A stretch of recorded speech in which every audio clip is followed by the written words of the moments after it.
بسم الله الرحمن الرحیم. السلام علیکم ورحمت الله وبرکاته.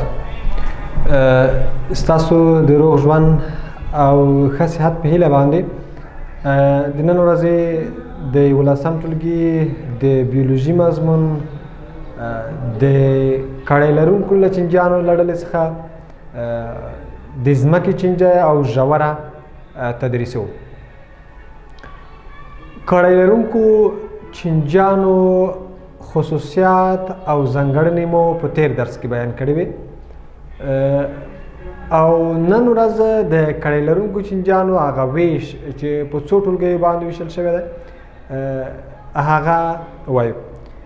د کړی لرونکو چینجیانو په علم په دریو کلاسونو باندې یا په دریو ټولګیو باندې ویشل کیږي. لومړی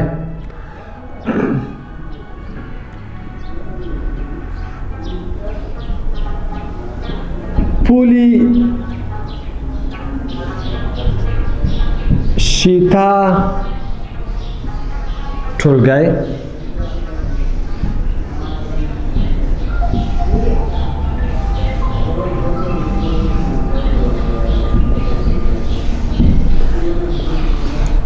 پولی شیتا ټولګی یعنی د کړی لرونکو چینجیانو هغه ټولګی دی یا هغه کلاس دی چې په دې ټولګي کې شامل کړی لرونکي چینجیان پر خپله سطحه باندې په ګڼ تعداد سره شتاوې یا تارونه یا ویښتان لري.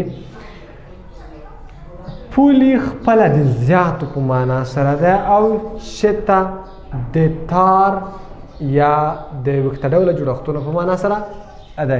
یعنی پولی شتا د کړی لرونکو چینجیانو هغه ټولګی دی چې پر خپله سطحه باندې په زیات تعداد سره شتاوې یا تارونه یا ویښتان لري.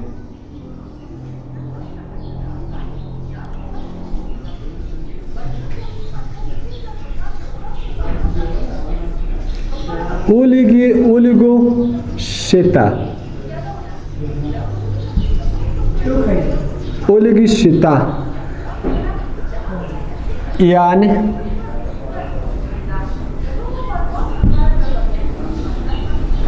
اولیگو شتا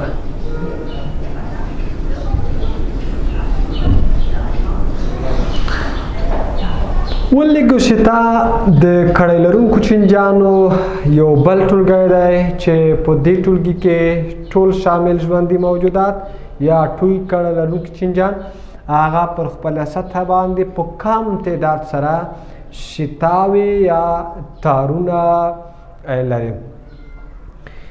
دریم ډول د اهیرو دینا په نامه سره دی. اهیرو دینا ټولګی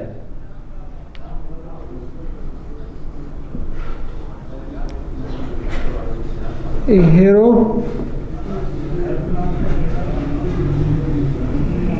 دینا اهیرو دینا ټولګی د کړی لرونکو چینجیانو یو بل ټولګی دی چې په دې ټولګي کې ټول کړی لرونکي چینجیان هغه په خپله سطحه باندې هیڅ ډول هیڅ نوع شتاوې یا تار ډوله جوړښتونه نه لري. نو درې ټولګیو باندې کړی لرونکي چینجیان ویشل شول چې یو یې پولی شتا چې زیات شتاوې ولري یا تارونه ولري، یو بل اولیگو شتا یعنی کم تارونه ولري او هیرو دینا یعنی هیڅ تار ډوله جوړښتونه ونه لري. نو د شتاو د لرلو او د نه لرلو په اساس باندې کړی لرونکي چینجیان په دغه دریو ټولګیو باندې ویشل شوي وو. زه هیله مند یم چې په دې باندې به پوه شوي وای. اوس د دې کړی لرونکو چینجیانو ځینې بیلګې لکه د ځمکې چینجی یا ایرت وارم په دغې باندې بحث کوو. د دوی خصوصیات او ځانګړنې تر بحث لاندې نیسو.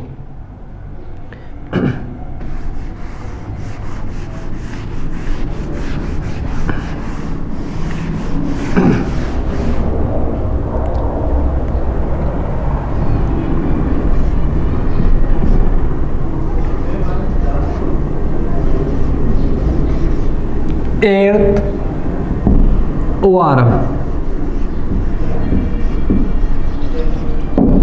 earth worm یعنی د ځمکې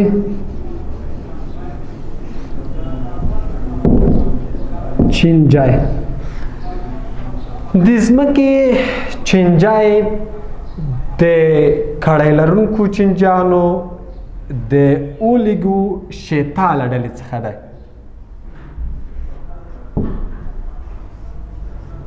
د اولیګو شیتا له ډلې څخه دی یا د دې له ټولګې څخه دی.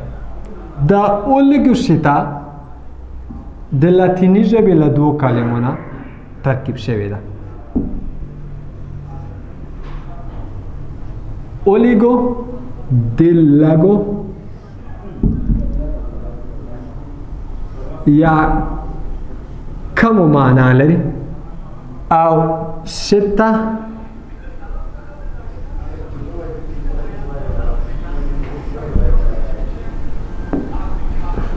د تارونو معنا لري یا د تار معنا لري. دا معنا چې د ځمکې چینجای پر خپله سطحه باندې د لږو یا کمو تارونو درلودونکی دی، نو ځکه د اولیګو شتا په ټولګي کې شاملیږي. د ځمکې چینجای د دې ترڅنګ نورې کومې ځانګړنې لري یا نور کوم خصوصیات لري چې موږ وپوهیږو چې د ځمکې چینجای دغه ځانګړنې لري. د ځمکې چینجای لکه څه ډول چې د کړۍ لرونکو له چینجیانو له ډلې څخه دی په مسلسل ډول سره په مسلسل ډول یې بدن د کړۍ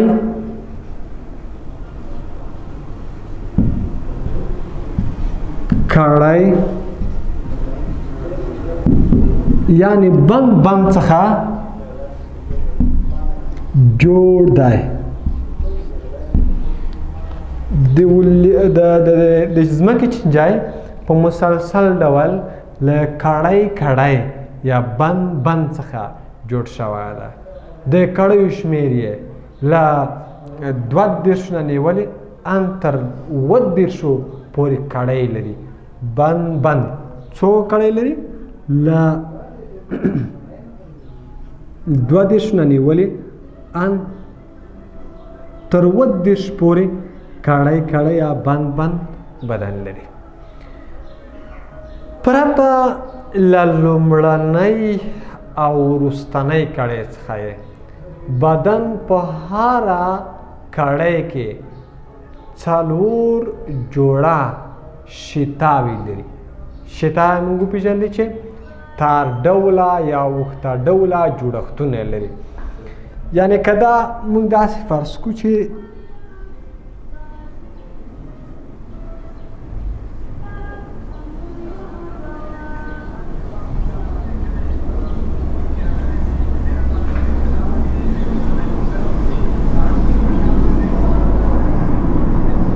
دا د ځمکې چینجي مثلا فرض کړئ سټرکچر او جوړښت دی.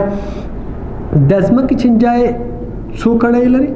له 22 نه نیولې تر 27 پورې کړۍ لري. له بند څخه جوړ شوی.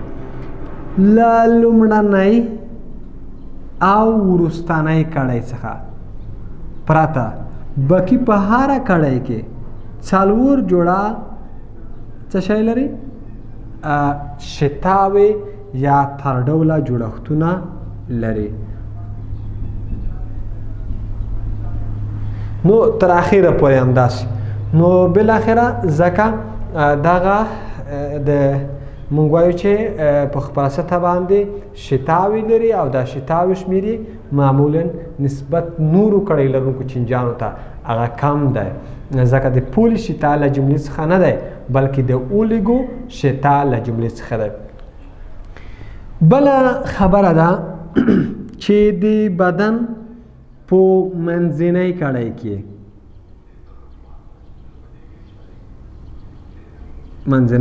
کې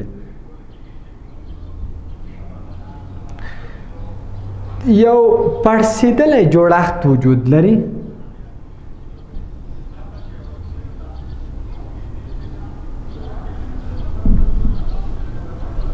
چې د کلیتلیوم څخه عبارت دی. کلیتلیوم د ځمکې د چینجي په منځنۍ برخه کې یو پړسېدلی جوړښت دی چې د دې جوړښت یا د دغې د کلیتلیوم په برخه کې د ځمکې چینجي د ښځینه هګۍ هغه انکشاف کوي.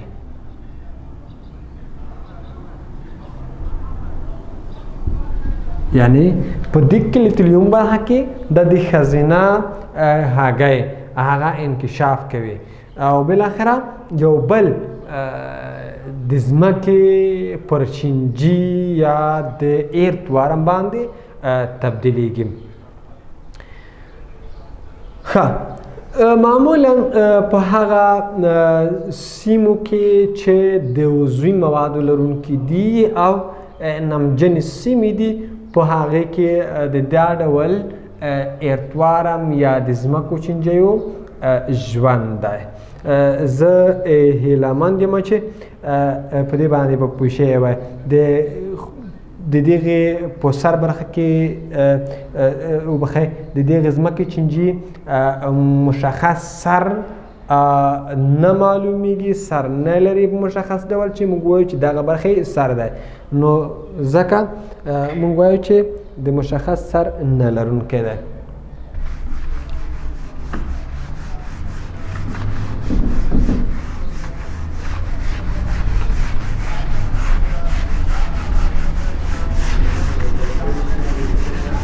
علمي نوم یې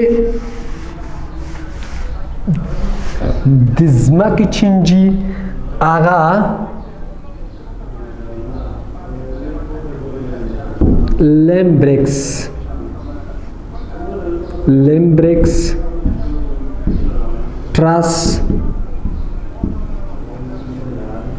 ټریس دی. لیمبریکس ټریس د دغې ایرتوارم یا د ځمکې چینجي علمي نوم دی چې پوهانو ورته ټاکلی دی. د دې ترڅنګ د کړۍ لرونکو چینجیانو یو بله ډله یا بل قسم هغه ژوره ده یا لیچز چې ورته ویل کیږي.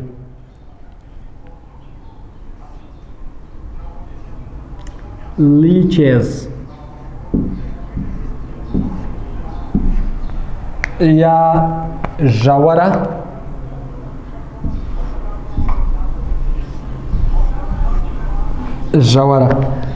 مونږ او تاسو ورته په خپله لهجه کې چې په لویه کې په خصدواله لهجه کې ورته ژرې ویل کیږي چې په بیولوژي په معیاري ژبه کې ورته ژوره یا لیچز ویل کیږي.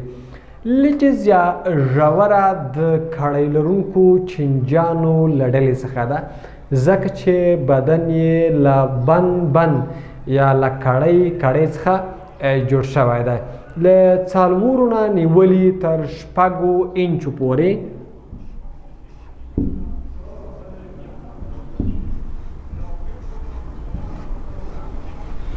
د 4 نه تر 6 انچو پورې اوږدوالی لري.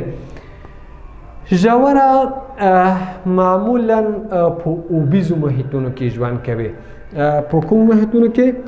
هغه محیطونو کې چې اوبیز محیطونه دي په هغه کې د دوی ژوند دی. د دغې ژورې په سر برخه کې یو چوشک دی، یو نیونکی دی چې په وروستۍ برخه کې هم یو چوشک وجود لري. که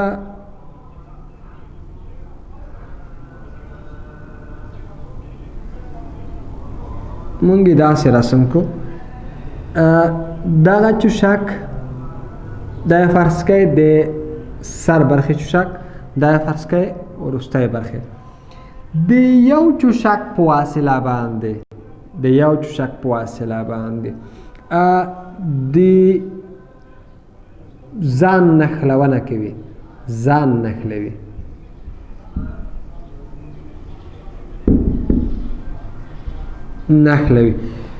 هدف دا دی چې د ژورې ژوند پارازیټي ژوند دی ګورئ دا د پارازیت ژوند نه دی